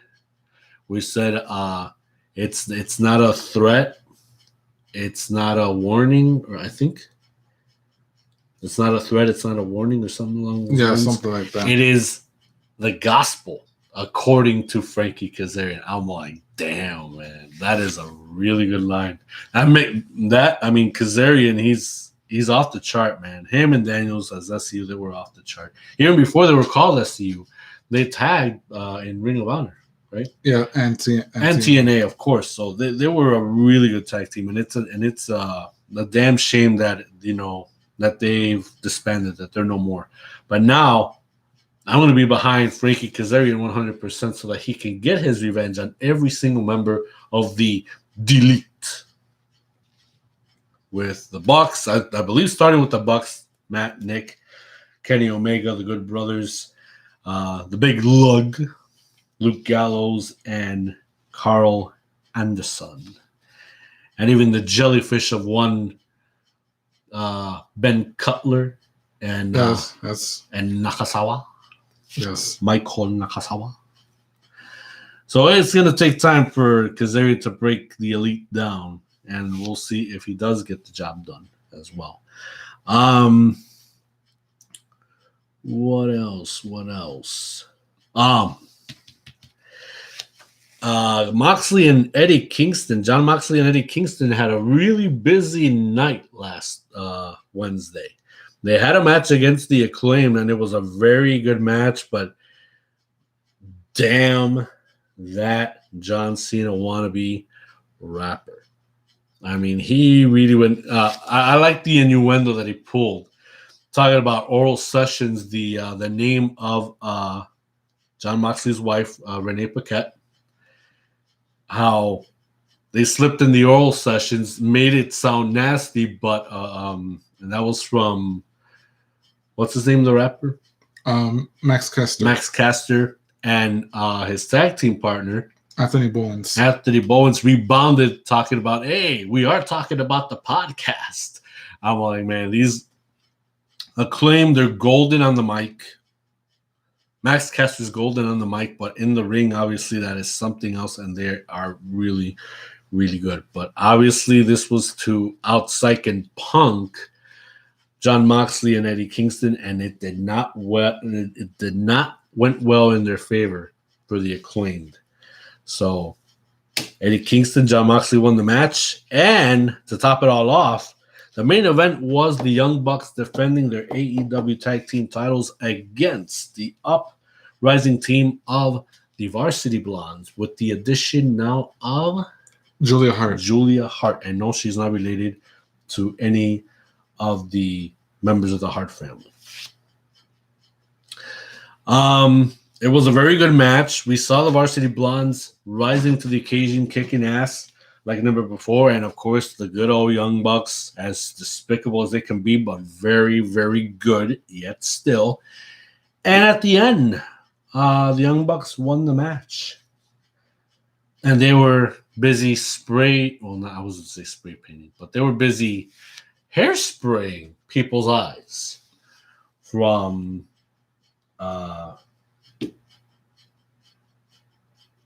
the guys of the Varsity Blondes. I think both of them got it. Brian Pillman Jr. got it. Yeah, I think he got his partner got it. Yeah, Griff Garrison. Julia Hart at the very end. My God, it's like, Jesus, why don't you just stop? I mean, that's even a freaking weapon. That's aerosol, damn it. But I know that that's a bogus can. Yeah. Spraying out like mist of water. So they made it look really, really real. And at the very end of it, they did not expect the visitation from Moxley and Kingston. And the Bucks got punked. And they know what it's like if you're at the other end of Rancho Cucamonga, how you end up with bare feet. So they took the socks and they took the DR shoes, the Dior Nikes. The Dior Nikes, man. Those are some expensive shoes. And I know I'll never have the money that the Bucks have to be airing out those expensive shoes every Wednesday night on TNT.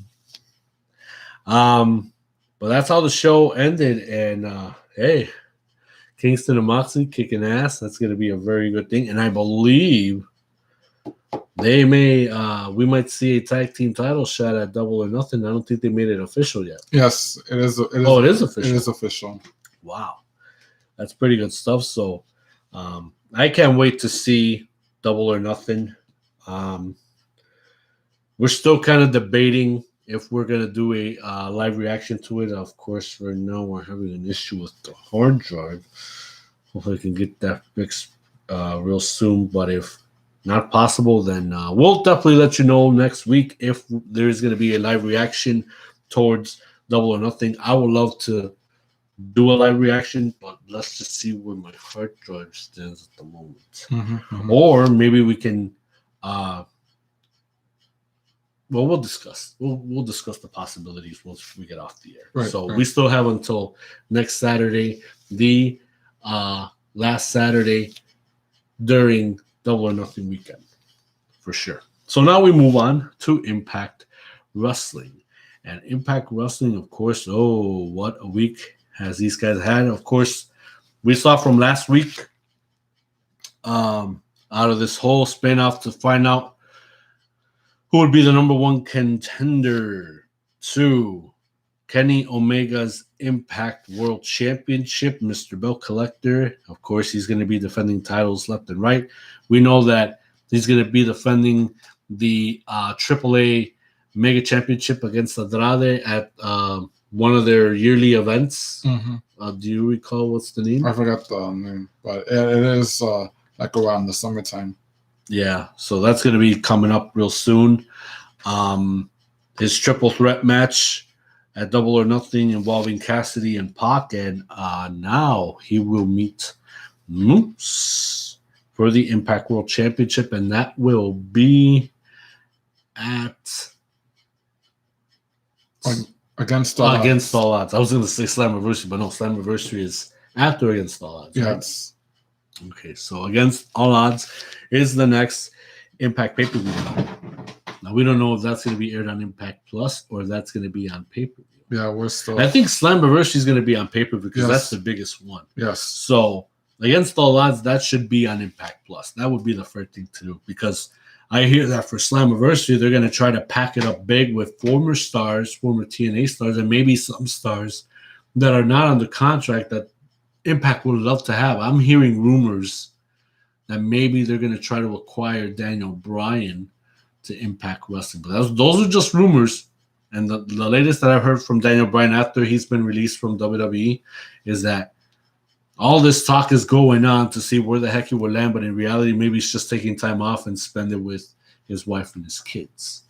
So we'll see where everything lies with Daniel Bryan as far as those rumors are concerned. But another name that has been thrown in the hat, just like how we mentioned weeks ago, Samoa Joe, he might come back to Slammiversary and make the appearance. So we'll see where Samoa Joe stands as that event approaches. So, we witnessed Impact Wrestling, and the first match that began was Jake something. He went against I got Shira, but it ain't Shira who was in the match. It was his buddy Rohi Raju. Rohi Raju. Now, Jake something, we know that he is strong as hell, but Rohi Raju pulled out every stop that he could to outsmart Jake something, but of course Shira was always interfering, and at the end of it all, Jake something lost towards Rohit Raju, and that got Jake something fired up so bad that he took out his frustration on Shira, and boy, did he did damage on the big guy. He did damage on the big guy, man. Like, whoa, you know? Now I believe that we got something cooking with the Knockouts division, which I haven't seen it in a long, long time. Obviously, when it involves Tenille Dashwood, Taylor Wilde, Tenille Dashwood still hell-bent on wanting to have Taylor Wilde as a partner so that they can go for the Knockouts tag titles, which are back around the waist of the former tag champions, Fire and Flavor, which is Kiera Hogan and Tasha Steelz. Hey, I remember. It finally sticks to me. And well, I think I forgot if they had a rematch or not, but how pretty much ended up being chaotic was the fact that Kimberly, Susan, and the Knockouts champion, the Virtuoso Diana Purrazzo, came down and were added into the mix, and they got all over. They got all over the good girls, and I think that was Tenille Dashwood and Taylor Wilde. I think Tenille Dashwood had a singles match. Yes. With one of the champions, right? Right. It was Kiera Hogan, wasn't it? Yeah, it was. There we go. Okay. Now it's coming back to me. Because I remember the ending. I really remember the beginning, because the ending part, to me, it got interesting. Because all of these women were coming down, and like I mentioned last, Susan, Kimberly, and Diana Purrazzo came on down. They added into it. Then all of a sudden, Havoc came down, and she cleared out the ring. And to make things more interesting, the group of Decay came down, and Rosemary at the helm. And it's like, yeah, look at where the tag team champions are and the Knockouts champion along with Susan and Kimberly. They were like, it's like the rats were cornered. I'm like, wow, now that is cool. So that got me interested in seeing where that angle is going. And I feel that they should make like a 6-woman tag match for next week. I think that would be a really good match to book for next week's Impact Wrestling, or at least make it towards Against All Odds. We'll see where that's from there. We also witnessed VSK going against the Canadian Destroyer, Petey Williams, and it is great to see Petey Williams in the ring. Wasn't he about to retire at some point so many years ago? That was just speculation. That was just speculation. Because then he suffered a really harsh injury. Yes, he did. Was it a neck or? I think it was. I think it was a neck because I was hearing that from what I can recall, that Petey Williams was going to be on the shelf for good, but obviously he made a comeback. He still perfects the Canadian Destroyer like nobody else's business. That's what I love about Petey Williams. Does it really good, and he is the OG of that move. Anybody else can pull that move, but the OG of that move is Petey Williams. Big time. And he won his match against AEW's VSK. I don't know if VSK still wrestles for AEW or he officially signed a contract with Impact. I don't know. One part that obviously kind of got me thinking that maybe this tag team could end up being leading into the trenches of enemyship, and I'm talking about Rachel Ellering and Jordynne Grace. Here I thought they were going to be a good pairing, but after losing the belts really quick, and the one that got pinned was Jordynne Grace, she was really beating herself up for it. And I can understand, but you got to, mix the bad with the good, and you just got to get up, pick yourself up, and, move on. And supposedly she went to talk to Scott D'Amore to get a match, and it ended up being that the match was her against her partner, Jordynne Grace against Rachel Ellering. I'm like, what the heck is going on? And then once we get into the match, once we were seeing the match, these two were really getting competitive, but more than all, Rachel Ellering, she was in the zone. I don't know where Jordynne Grace was lacking up, but she was already off the rocker for a little bit, and Rachel Ellering got the upper hand. She didn't cheat or anything, but hey, it was all on the level. It was all about competition, and Rachel Ellering won.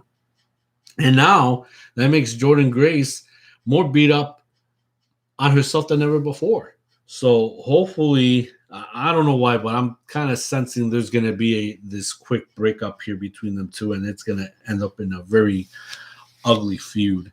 But if that's going to be the case, well then so be it, because I know that they're only going to build each other up to a point where they're going to bring out one heck of of good matches, a booked storyline of, Rachel's better than me when I know I'm good, I'm the best.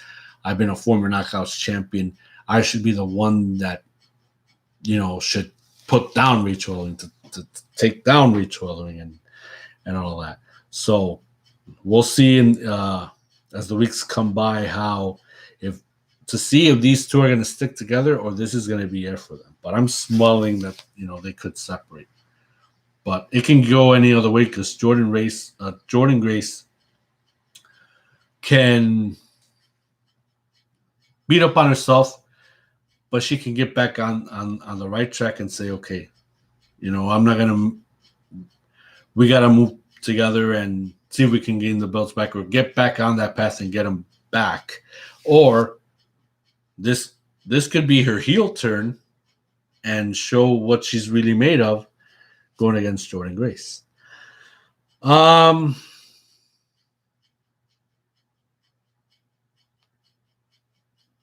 To end the show, we witnessed do you recall what was the main event? Because the only thing I remember was Violent by Design having to come out, and they were whipping people's asses to close the show. The Finn Juice defended the Impact titles. Yeah, and they defended it against Ace Austin and Matt Fulton. There you go. Yeah, and they became the number one contenders as well because of the match that they won at the past pay-per-view. Under Siege. So they became the number one contenders to Finn Juice. Hats off to Ace Austin and Madman Fulton. Hey, it's starting to sink. I just got to watch these guys more. They brought it to Finn Juice, but Finn Juice, David Finlay, and Juice Robinson are just too damn talented and can't go against the grain on that one. Finjuice, obviously, we know they were going to retain the titles, but Violent by Design came in. They laid out the message. They beat up on the champs, and VBD stood strong at the very end. What we believe is the highlight of the night is finally we get to see Moose and the Impact World Champion, Mr. Belt Collector, Kenny Omega, along with Don Callis, go face-to-face for the first time ever. And obviously, words have been said, and once Against All Odds comes to, we will see a kick-ass match like never before. Let's listen to this. I'm the #1 contender to the Impact World Championship. And Kenny, I understand you've beaten a lot of great wrestlers. Guys like Okada. Guys like Chris Jericho. Even tough psychopaths like John Moxley. But I'm a different evil, Kenny. I'm a 6'5", 300 pounds of full muscle, most athletic guy in professional wrestling, a 5-star athlete, a walking legend. And none of those guys you beat even lace up my boots. And hell, we're not even talking about what I did before I got into professional wrestling, when I dominated the National Football League for 7 long years. Kenny Omega, I actually respect the fact that you call yourself the God of professional wrestling. But I'm the undisputed wrestling God. And history is full of clashes of titans. You have Poseidon, the god of the sea. You have Hades, the god of the underworld. You even have Ares, the god of war. But none of those gods could ever knock Zeus off of Mount Olympus. And against all odds, when you step into this ring, this is my Mount of Olympus, and I want to see you drop. Careful when you break that first commandment.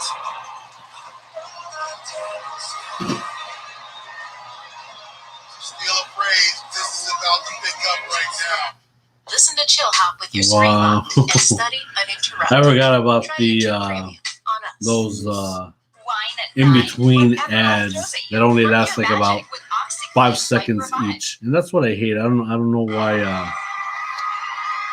YouTube even does that after seeing like 6, 7 videos.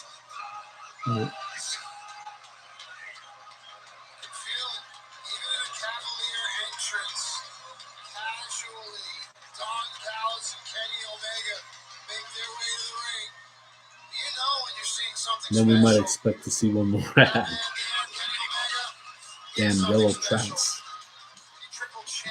Well, the yellow spots.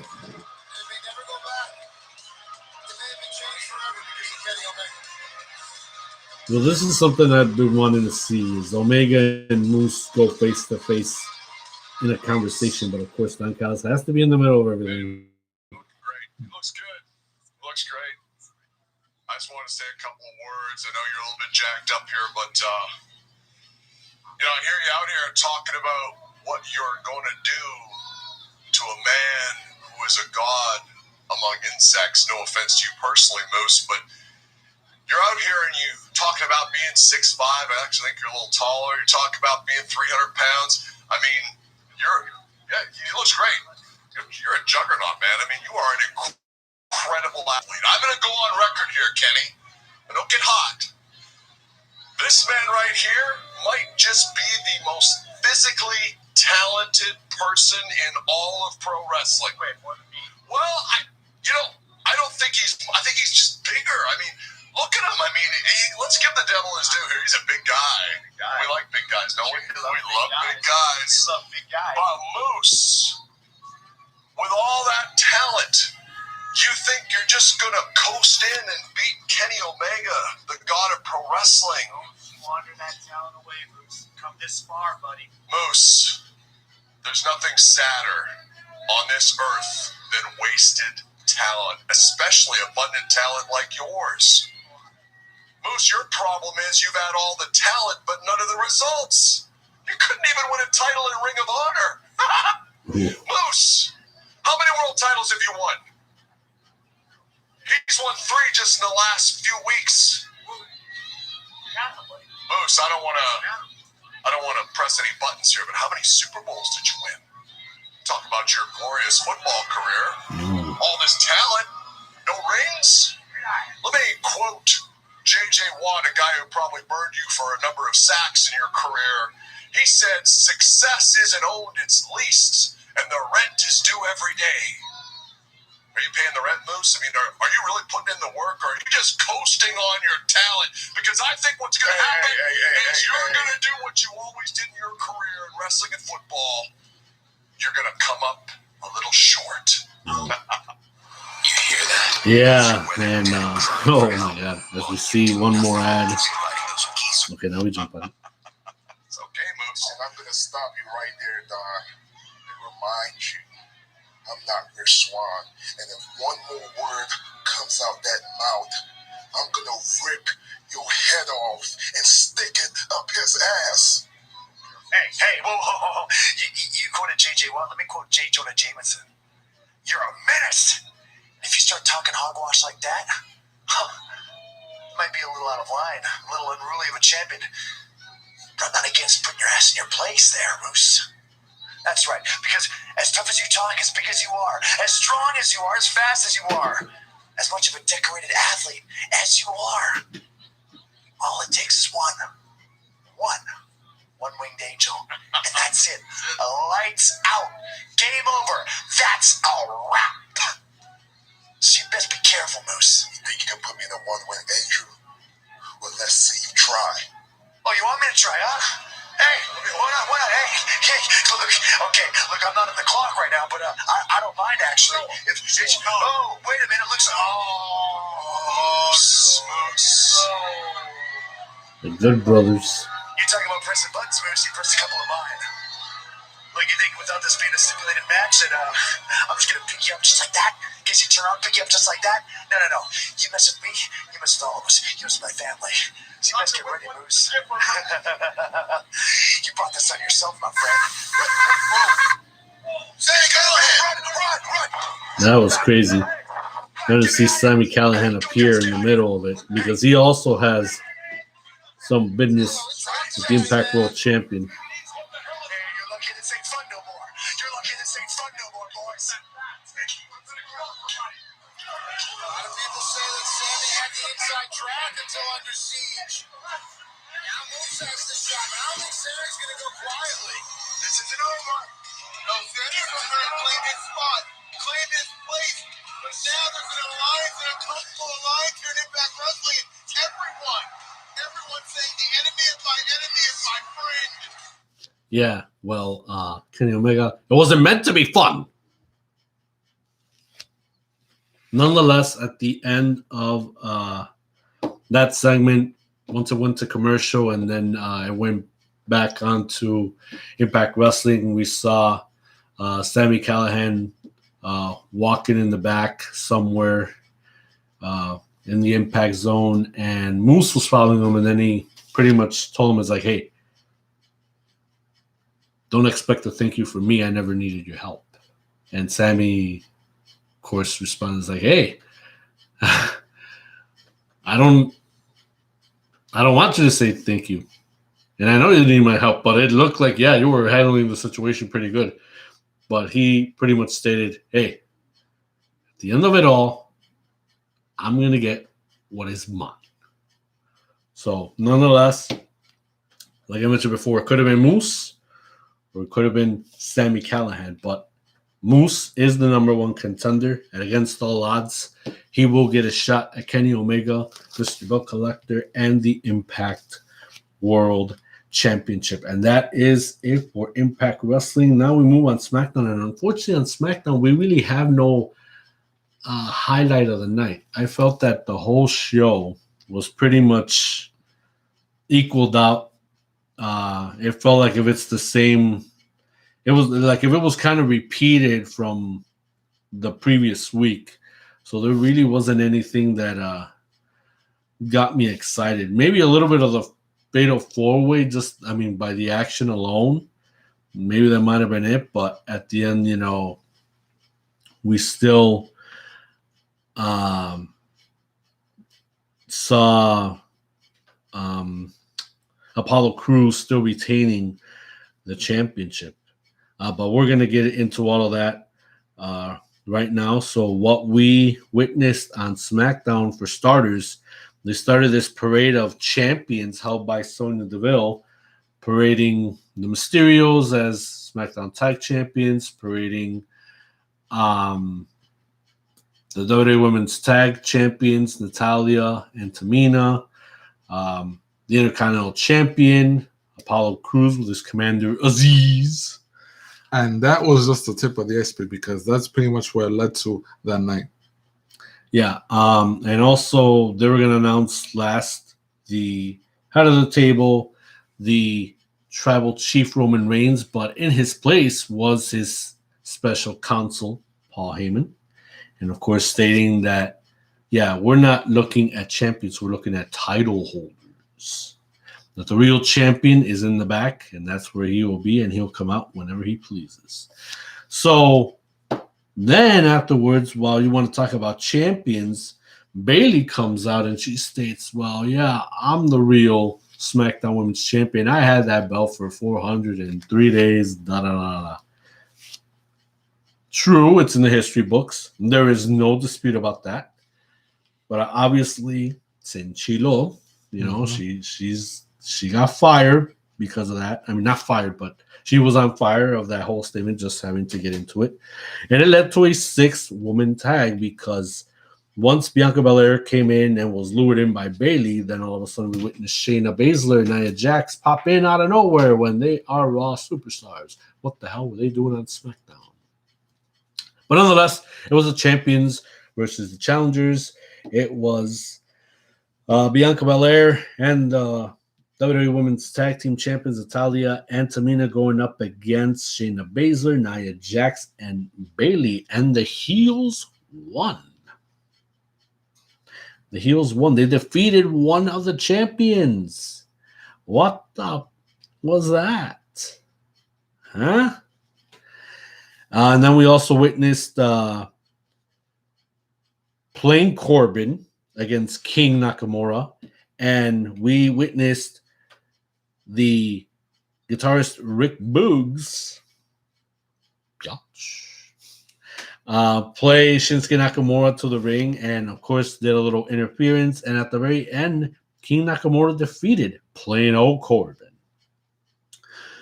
We've seen another chapter of Aleister Black of Dark Lesson, another Dark Lesson of his of the book. Very interesting. Keep it going. And we finally see the Tribal Chief along with Jey Uso, Paul Heyman coming out and doing their promo. And of course, as it was before a little bit of the night, Jimmy Uso went to talk to Sonya Deville, wanted to get a match of him and his brother going up against the Street Profits, and that's going to be next week on SmackDown, of course. But then Cesaro came out and kind of to a weak point, even though Roman Reigns beat him straight at WrestleMania's Backlash. He wanted a rematch for the Universal title. And out of nowhere, just like how he always expected, because, hey, WWE's so predictable, Joaquin Phoenix's Joker, Seth Rollins, popped out and beat the hell out of Cesaro yet again. And we're seeing more dynamic from Joaquin Phoenix's Joker, Seth Rollins, a whole lot more. The only thing that he needs is just a face paint, and he is complete. Seth Rollins will be complete because he looks like it, because I feel it. And I know that it's a concept from Joaquin Phoenix's Joker, because that's how I feel that's what Seth Rollins is transmitting from that TV screen as he attacks Cesaro. And even when Cesaro was in the stretcher in the back, when Seth Rollins was doing a backstage interview, he got into his face like, why are you making me do this? You'll never learn. You'll never learn. And it's like, wow. And it makes me want to watch the Joker all over again. Because of what if this is the direction for Seth Rollins, hey, keep it going, man. I am down with Seth Rollins being the Joaquin Phoenix Joker for sure. Big time. Dominic Mysterio went one-on-one with Robert Roode, and they still say, oh, you don't belong here. It's a fluke. You still got the belts. You don't belong here. And at the end, Dominic Mysterio won. And of course, we seen the backstage segment. Of course, Jey Uso went to Roman Reigns about the whole deal with the Usos and Street Profits next week. And the Tribal Chief reiterated, and it's not about you. It's about us. Jey Uso, Roman Reigns. What we got to do, what we need to do. And the main event was the Fatal 4-Way for the Intercontinental Championship. It is Apollo Crews defending his title against Kevin Owens, Sami Zayn, Big E. And it was a very good match. I mean, it really was a lot of action back and forth.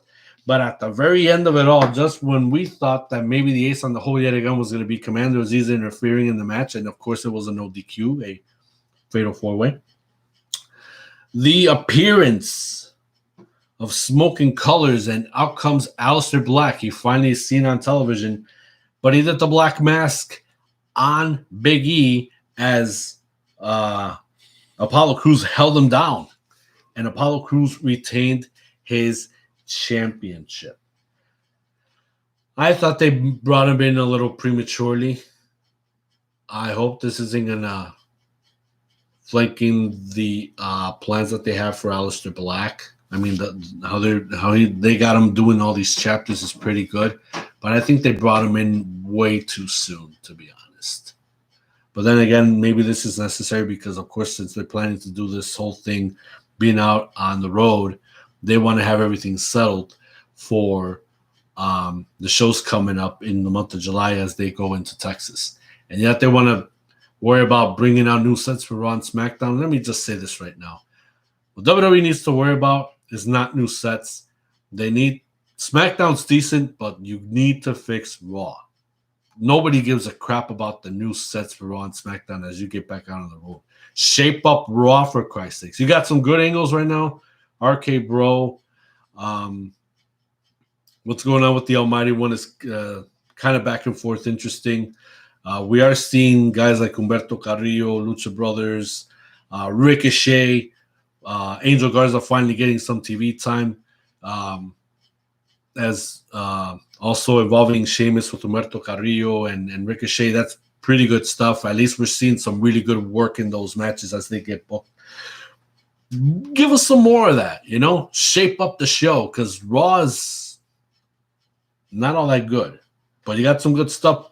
Just build it up a little more. Concentrate a little bit on how you manage things, how you book things.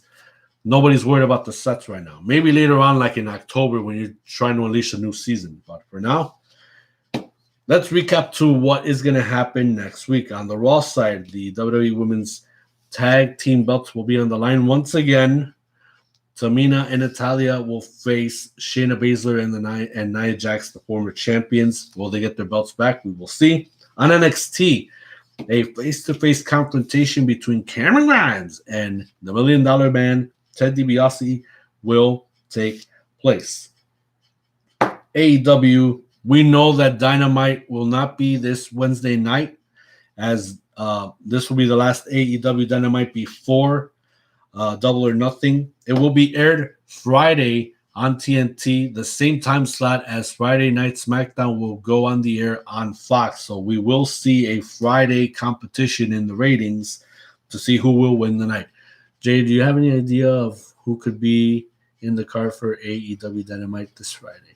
I honestly don't know, especially knowing that it's the go home edition prior to Double or Nothing. Well, nonetheless, for all of the stars that are going to have matches at Double or Nothing, we know that this is going to be their final stamp of acceptance from the fans. They're going to make it really good to make you want to order Double or Nothing. And this is one show that you should definitely not miss. 1 week from this Sunday on pay-per-view for sure. Impact Wrestling, of course, everything that we just talked about. Stay tuned for next week to see what the heck is going to happen with what's going on with Jordan Grace, with Rachel Ellering, especially with what's going on with Moose and the Mr. Belt Collector, Kenny Omega, as their pay-per-view approaches. And that is, what is it again?